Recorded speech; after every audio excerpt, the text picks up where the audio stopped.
Dans le cadre de l'appel de la forêt en Isère, lancé par le département, j'ai déjà pu réaliser une pièce au musée dauphinois de Grenoble.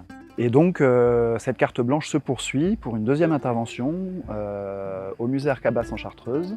Et le projet a été influencé par l'architecture du lieu. C'est vraiment ces proportions qui étaient lancées en fait, que le bâtiment déjà induit. Et donc je suis arrivé sur cette problématique du bois, du rapport en fait un peu originel que l'homme entretient avec le bois. Les premiers feux, les premiers outils, les premières cabanes, les premières huttes, les premiers temples. Et moi je viens constituer un élément donc tout de bois, du bois travaillé par l'homme. Parce que c'est que du bois équarri, scié, et on se retrouve avec une poutre géante qui mesure 13 mètres de long, qui du coup vient s'appuyer, chercher appui et entrer en contact avec le bâtiment, et culmine à peu près à 12 mètres.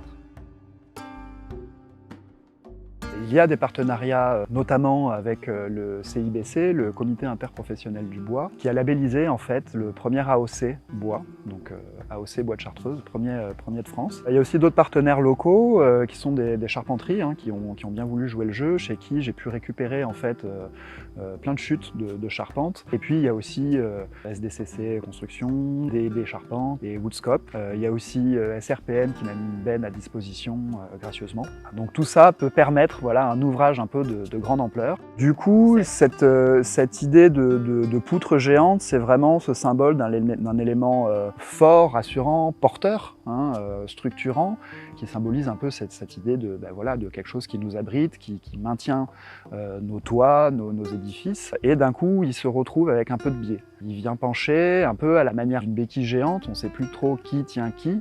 Donc il y a un rapport comme ça de dualité entre le bâtiment, l'église et mon travail. Et en plus, avec en trame de fond, évidemment, je ne pouvais pas ignorer que l'église est encore sacralisée, qu'elle est investie par un artiste qui a complètement pris possession du lieu, du sol au plafond. Et du coup, il y a effectivement cette prégnance à la spiritualité au sens large, ou en tout cas aux croyances, qui sont aussi des socles des civilisations.